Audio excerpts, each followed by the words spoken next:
प्रलय, ये शब्द हम सभी कहीं ना कहीं सुनते जरूर रहते हैं, लेकिन हमें ये शब्द बिल्कुल काल्पनिक लगता है।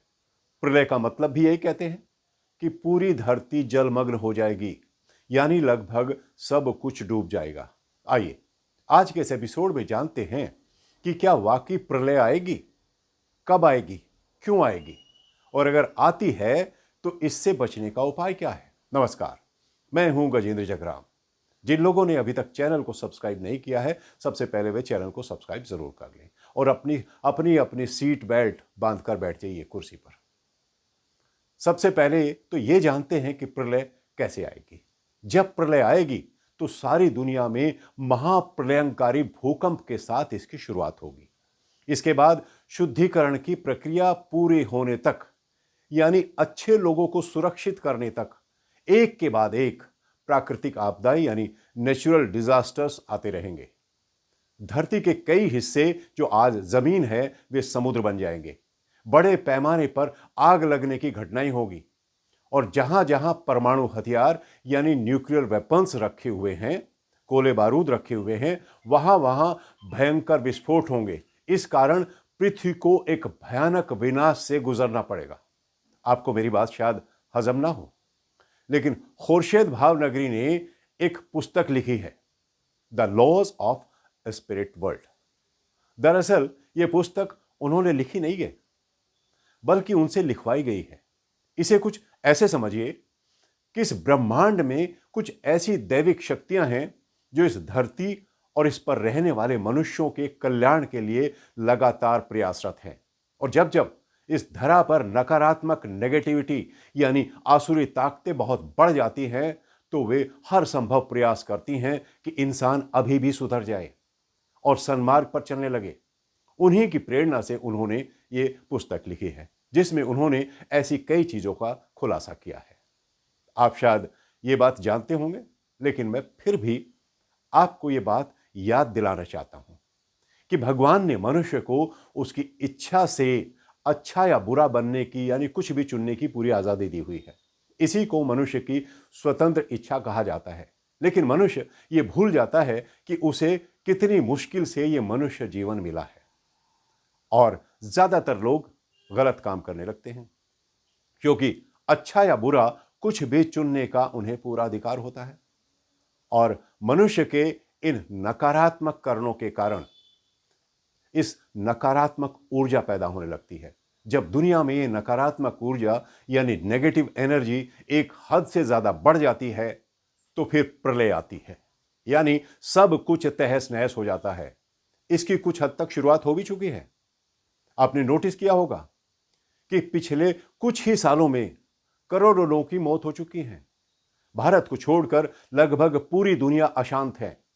अब तक आप इतना तो समझ ही गए होंगे कि प्रलय आने का मुख्य कारण मनुष्य ही है, क्योंकि मनुष्य के क्रियाकलापों पर प्रकृति की ये स्वाभाविक प्रतिक्रिया है, रिएक्शन है। मनुष्य इतना उग्र यानी अग्रेसिव क्यों होता जा रहा है, यह जानना भी जरूरी है। दरअसल हमारा अवचेतन मन यानी सबकॉन्शियस माइंड लगातार हमारा मार्गदर्शन करता रहता है, लेकिन ज्यादातर लोगों ने अवचेतन मन की आवाज को दबा दिया है, उसे सुनना बंद कर दिया है और आध्यात्मिक मार्ग से बिल्कुल अलग हो गए हैं, जिस कारण प्रलय बहुत जल्दी आएगी। क्योंकि अगर आप सौहार्द यानी हार्मनी को खत्म करके प्रकृति के संतुलन को बिगाड़ेंगे, तो इसके परिणाम बहुत भीषण होगी। यानी अपराध और पाप जितने ज्यादा होंगे, उतनी ही जल्दी प्रलय आएगी। मैं आपको डरा नहीं रहा हूं, बल्कि चेता रहा हूं कि अपने अवचेतन मन की आवाज जरूर सुनिए। इसे एक उदाहरण से समझने की कोशिश कीजिए। आप लोगों ने महसूस किया होगा कि कभी कभी आदमी किसी निर्णय को लेकर उलझन में पड़ जाता है कि इस काम को करूं या ना करूं। यानी लोकल भाषा में उसके दो मन हो जाते हैं। दो, एक मन कहता है कि यह काम करो और दूसरा मन कहता है कि मत करो, यह ठीक नहीं है। दरअसल पहली कॉल हमारे भौतिक मन की होती है और दूसरी कॉल हमारे अवचेतन मन की होती है। और अवचेतन मन हमारा एक ऐसा ब्लैक बॉक्स होता है जिसमें सब कुछ रिकॉर्ड होता है। और अवचेतन मन को सब कुछ सही गलत मालूम होता है। एक तरह से इसे अंतरात्मा भी कह सकते हैं। इसलिए ये आपको हमेशा सही सलाह ही देगा जो आपके लिए सही होगी, बिना किसी लालच और पार्शलिटी के। लेकिन हमारा भौतिक मन बड़ा चंचल होता है। ये तो चाहता है कि सब कुछ आज ही हासिल कर लो और दुनिया में सबसे ताकतवर और समृद्ध मैं ही हो जाऊं। जैसे अगर आपकी इच्छा एक महंगी कार या एक आलीशान घर खरीदने की है, तो आपका भौतिक मन आपको उकसाएगा कि बड़ी कार, बड़ा घर खरीदो, तभी समाज और रिश्तेदारों में रुतबा बनेगा। लेकिन तभी आपके भीतर से एक दूसरी कॉल आती है कि रहने दो, क्या जरूरत है, छोटी गाड़ी से काम चल रहा है ना, रहने के लिए घर है ना। अगर बड़ी गाड़ी, बड़ा घर खरीदोगे तो इतना पैसा कहां से लाओगे? और अगर किसी तरह पैसे का इंतजाम हो भी गया तो भविष्य में बहुत दिक्कत होगी। लेकिन ज्यादातर लोग भौतिक मन की आवाज को सुनते हैं और अवचेतन मन की आवाज को दबा देते हैं। जब बार बार ऐसा होता है तो अवचेतन मन अपने आप को निग्लेक्टेड समझकर वो अपने आप को सलाह देना यानी कि चेताना बंद कर देता है और एक तरह से सो जाता है। इसके बाद भौतिक मन आपको अपने हाथों की कठपुतली बना लेता है और आपसे सारे उल्टे सीधे काम करवाता रहता है, जिस कारण समाज से, परिवार से, रिश्तेदारों से संबंध खराब होने लगते हैं। आपकी टेंशन्स बढ़ जाती हैं, आपका पतन होने लगता है और इस तरह से पूरा सामाजिक ताना बाना चरमरा जाता है। इसलिए समय रहते जाग जाइए और अपने अवचेतन मन की आवाज जरूर सुनिए। यह सभी के लिए अच्छा है। अब आप इतना तो समझ ही गए कि अवचेतन मन का हमारे जीवन में कितना महत्वपूर्ण रोल होता है। उसने तो हमें स्पिरिचुअल पाथ पर चलने के लिए कहा और हम अपनी मनमानी करते चले गए, यानी भौतिक मन मटीरियलिस्टिक चीजों की ओर, चीजों की तलाश में लगातार लगा रहा, जिस कारण आपसी प्यार मोहब्बत खत्म हो गए, रिश्तों में तनाव बढ़ गए, सबसे आगे निकलने की होड़ सी लग गई, अपनों को तकलीफ में देखकर मजा आने लगा, माँ बाप, भाई बहन के प्रति सम्मान खत्म हो गया और ना ही वे दोस्त रहे जो बिना बोले एक दूसरे की जरूरत को समझ जाते थे। यानी सारा का सारा ताना बाना गड़बड़ा गया है और प्रकृति के साथ भी विध्वंसक खिलवाड़ चल रहा है। ये सभी कारण पर्याप्त हैं प्रलय को जल्दी आमंत्रित करने के लिए। आप इस बात को हल्के में ना लें, अभी भी समय है, संभल जाइए, क्योंकि इससे बचना भी आप लोगों के ही हाथ में है। प्रलय, जिसे एक तरह का रूपांतरण भी कह सकते हैं, इसके द्वारा इस धरती को नकारात्मकता का एक बड़ा हिस्सा इस धरती से साफ कर दिया जाएगा। और अगर आप चाहते हैं कि आप बचे रहें तो आज ही ठान लीजिए कि आप उस नकारात्मकता का हिस्सा नहीं बनेंगे और आध्यात्मिक रूप से खुद को उन्नत बनाएंगे, जिसका असली अर्थ है वसुधैव कुटुंबकम, यानी पूरी दुनिया एक पूरी सृष्टि एक परिवार है। हम सबको मिलकर इस परिवार को खुशहाल और सुरक्षित बनाना है। हालांकि आजकल नकारात्मकता का ऐसा बोलबाला है कि आध्यात्मिक रूप से खुद को ऊपर उठाना काफी मुश्किल है।